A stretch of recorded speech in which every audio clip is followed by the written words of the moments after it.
नमस्कार, स्वागत है आपका डेली करंट अफेयर्स की सीरीज में। आज 11 अप्रैल 2024 है। आज के महत्वपूर्ण करंट अफेयर्स को हम लोग देखेंगे। चलिए वीडियो को स्टार्ट करते हैं। तो सबसे पहला है, मनोज पांडा को 16वें वित्त आयोग का पूर्णकालिक सदस्य नियुक्त किया गया है। तो मनोज पांडा कौन है? तो केंद्र सरकार ने इंस्टीट्यूट ऑफ इकोनॉमिक ग्रोथ के पूर्व निदेशक मनोज पांडा को 16वें वित्त आयोग का पूर्णकालिक सदस्य नियुक्त किया है। तो अभी तक आयोग में केवल 3 पूर्णकालिक सदस्य ही थे और केंद्र ने 31 दिसंबर 2023 को 16वें वित्त आयोग का गठन किया था। तो एग्जाम में क्वेश्चन बनते हैं कि अभी वर्तमान में कौन सा वित्त आयोग चल रहा है। ठीक है, तो यह 16वां वित्त आयोग चल रहा है। और 16वें वित्त आयोग के अध्यक्ष कौन है? तो 16वें वित्त आयोग के अध्यक्ष हैं अरविंद पनगड़िया। तो यह याद रखना है आप लोगों को, यह बहुत इंपॉर्टेंट है कि 16वें वित्त आयोग के अध्यक्ष कौन है और यह कौन सा वित्त आयोग है। वित्त आयोग के बारे में थोड़ा सा देख लेते हैं। संविधान के अनुच्छेद 280 में वित्त आयोग के बारे में वर्णन है और यह एक अर्ध न्यायिक निकाय है और इसका गठन जो है राष्ट्रपति हर 5वें साल आवश्यकता अनुसार करते हैं। तो इसमें एक अध्यक्ष और 4 सदस्य होते हैं और इनका कार्यकाल जो है राष्ट्रपति के द्वारा ही डिसाइड किया जाता है और इनके सदस्यों की जो योग्यता वगैरह होती है वह संसद डिसाइड करता है और इनकी पुनर्नियुक्ति हो सकती है। नेक्स्ट अगला हम लोग देखते हैं। अगला है आयरलैंड के सबसे युवा प्रधानमंत्री। ठीक है, तो आयरलैंड के सबसे युवा प्रधानमंत्री कौन बने हैं? तो आयरलैंड की संसद ने साइमन हैरिस को देश का नया सबसे युवा प्रधानमंत्री चुना है। इससे पहले भारतीय मूल के लियो वाराडकर ने प्रधानमंत्री पद से इस्तीफा दे दिया था और यह जो वर्तमान में प्रधानमंत्री बने हैं वह 2016 में 29 साल की उम्र में स्वास्थ्य मंत्री और 2020 में उच्च शिक्षा मंत्री नियुक्त किए गए थे। साइमन हैरिस देश के सबसे कम उम्र के पीएम बने हैं। ठीक है, अब नेक्स्ट जो है आइसलैंड के नए प्रधानमंत्री कौन है? तो आइसलैंड के विदेश मंत्री बजरनी बेनेडिक्टसन को देश के अगले प्रधानमंत्री के रूप में चुना गया है। तो यही याद रखना है आइसलैंड के नए प्रधानमंत्री कौन बने। आइसलैंड कहाँ पर है? तो आइसलैंड जो है उत्तरी अटलांटिक और आर्कटिक महासागर के बीच में स्थित एक नार्डिक द्वीप है और इससे पहले जैकब्स डाटिर ने राष्ट्रपति पद के चुनाव के लिए अपने पद से इस्तीफा दे दिया था। ठीक है, नेक्स्ट जो है जॉन एल जैक स्वीगर्ट जूनियर पुरस्कार, यह किसको मिला है? तो भारत की चंद्रयान 3 मिशन टीम को उनकी ऐतिहासिक सफलता के लिए हाल ही में अंतरिक्ष क्षेत्र के प्रतिष्ठित जॉन एल जैक स्वीगर्ट जूनियर पुरस्कार 2024 से सम्मानित किया गया। इस अवार्ड का नाम नासा द्वारा जॉन एल जैक स्वीगर्ट जूनियर के नाम पर रखा गया है जिन्होंने अपोलो 13 मिशन पर उड़ान भरी थी। ठीक है, तो इनके ही नाम पर यह पुरस्कार रखा गया है। चलिए अगला हम लोग देखते हैं। एयर इंडिया के ग्लोबल एयरपोर्ट ऑपरेशंस के नए हेड, ठीक है, कौन बने हैं? तो एयर इंडिया ने हाल ही में अपने ग्लोबल एयरपोर्ट ऑपरेशंस के नए हेड के रूप में जयराम शनमुगम को नियुक्त किया है। ठीक है, शनमुगम जो है 15 अप्रैल 2024 को अपनी नई भूमिका के शुरुआत करेंगे। वह मुख्य परिचालन अधिकारी क्लास गोयर्स को रिपोर्ट करेंगे। नेक्स्ट जो है अगला देखते हैं हम लोग। पेरिस ओलंपिक में स्वर्ण पदक विजेताओं को 50,000 अमेरिकी डॉलर का राशि दिया जाएगा। ठीक है, तो यह घोषित किया गया है। तो इसमें देखते हैं पेरिस ओलंपिक में एथलेटिक्स में स्वर्ण पदक विजेताओं को विश्व एथलेटिक्स 50,000 अमेरिकी डॉलर से सम्मानित करेगा। तो यह एथलेटिक्स है, इसमें जो है विश्व एथलेटिक्स जो है 50,000 अमेरिकी डॉलर स्वर्ण पदक विजेताओं को देगा। ठीक है, यह पहला मौका है जब ओलंपिक खेल इवेंट के लिए विश्व एथलेटिक्स पुरस्कार राशि की घोषणा की है और इसे साल 2028 लॉस एंजल्स में सभी 3 पदक विजेताओं को लिए विस्तारित किया जाएगा। ठीक है, तो अभी फिलहाल जो पेरिस ओलंपिक होगा उसमें केवल स्वर्ण पदक विजेताओं को दिया जाएगा और अगले जो ओलंपिक होगा लॉस एंजल्स में 2028 में, उसमें जो है सभी तीनों पदक विजेताओं को दिया जाएगा। नेक्स्ट अगला देखते हैं हम लोग, गॉड पार्टिकल के आविष्कारक वैज्ञानिक का निधन। तो गॉड पार्टिकल के आविष्कारक कौन थे? हिग्स बोसान या गॉड पार्टिकल की भविष्यवाणी करने के लिए जाने जाने वाले नोबेल पुरस्कार विजेता भौतिक विज्ञानी पीटर हिग्स को 94 वर्ष की आयु में निधन हो गई।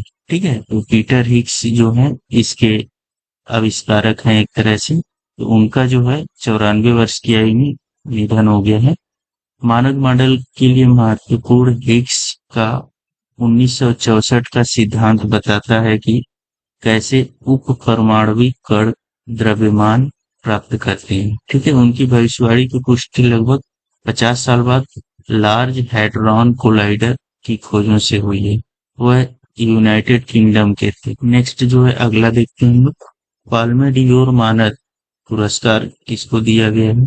तो जॉर्ज लुकास को सिनेमा में उनके प्रतिष्ठित योगदान के लिए 2024 कांस फिल्म फेस्टिवल में मानद पाल्मे डियोर प्राप्त हुआ है। ठीक है, लंबे समय तक चलने वाली और जबरदस्त हिट फ्रेंचाइजी स्टार वार्स और इंडियाना जोन्स बनाने के लिए जाने जाने वाले लुकास को 25 मई को फिल्म समारोह के समापन समारोह में सम्मान मिलेगा। ठीक है, स्थान कहाँ पर मिलेगा? यह तो कांस, फ्रांस में। IPEF करेगा क्लीन एनर्जी इन्वेस्टर्स फोरम का आयोजन। ठीक है, तो वाणिज्य विभाग ने कहा कि 14 सदस्यों वाले Indo Pacific economic framework for prosperity IPEF, ठीक है, यह इसका फुल फॉर्म है IPEF का, की ओर से पहले क्लीन एनर्जी इन्वेस्टर फोरम का आयोजन किया जाएगा।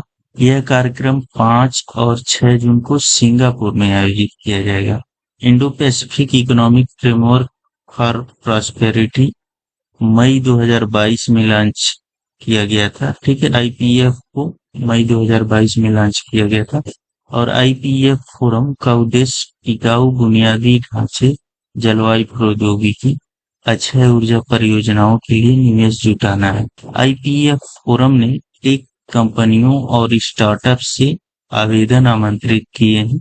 आवेदन करने की अंतिम तिथि 26 अप्रैल है और आवेदनों का मूल्यांकन क्षेत्रीय और उद्योग विशेषज्ञ करेंगे। शीर्ष 100 कंपनियों की घोषणा मई 2024 की शुरुआत में की जाएगी। छांटी गई कंपनियों को सिंगापुर में निवेशक मंच पर अपने उत्पाद दिखाने और उसके बारे में जानकारी देने के लिए आमंत्रित किया जाएगा। IPEF के वर्तमान 14 सदस्य कौन कौन है? तो ऑस्ट्रेलिया है, Brunei, Darussalam, Fiji, Bharat, Indonesia, Japan, Korea गणराज्य, Malaysia, New Zealand, Philippines, Singapore, Thailand, America और वियतनाम। ये जो है IPEF के वर्तमान सदस्य हैं, 14 मेंबर टोटल। ठीक है, ये कंट्री, ये आप लोगों को याद करना है। यह हिंद महासागर क्षेत्र के देशों को लचीले, टिकाऊ और समावेशी आर्थिक विकास को आगे बढ़ाने में सहयोग करने के लिए मंच प्रदान करता है। इसका उद्देश्य क्षेत्र में सहयोग, स्थिरता, समृद्धि में योगदान देना है। IPEF सहयोग के 4 स्तंभ हैं: trade, supply chain, clean economy और फेयर इकोनॉमी। यह इन देशों को मजबूत, टिकाऊ, समावेशी आर्थिक विकास को आगे बढ़ाने में मंच प्रदान करता है। ठीक है, नेक्स्ट अगला देखते हैं हम लोग। तो ब्रिटिश मैराथन धावक अफ्रीका में सबसे लंबे समय तक दौड़ने वाले पहले व्यक्ति बने। ठीक है, तो यह कौन है? तो ब्रिटिश मैराथन धावक रस्कू इनका नाम है। ठीक है, ने 16 देशों की यात्रा के बाद रविवार 7 अप्रैल को ट्यूनीशिया में पूरे अफ्रीका में अपनी दौड़ पूरी कर ली। ठीक है, इसके साथ ही वे पूरे अफ्रीका में सबसे लंबे समय तक दौड़ने वाले पहले व्यक्ति बन गए हैं। 27 वर्षीय ब्रिटिश नागरिक रस्कू को हार्डेस्ट गीजर के नाम से भी जाना जाता है। दौड़ने के दौरान कुक को बंदूक की नोक पर लूटपाट और फूड पॉइजनिंग का भी शिकार होना पड़ा। इसे पूरा करने में उन्हें 352 दिन से अधिक का समय लगा। उन्होंने अपनी यात्रा के दौरान लगभग 10,000 मील से अधिक दूरी तय की। कुक को 19 मिलियन से अधिक कदम चलना पड़ा। उन्होंने इस दौरान चैरिटी के लिए 5 लाख पाउंड से अधिक धन भी जुटाए।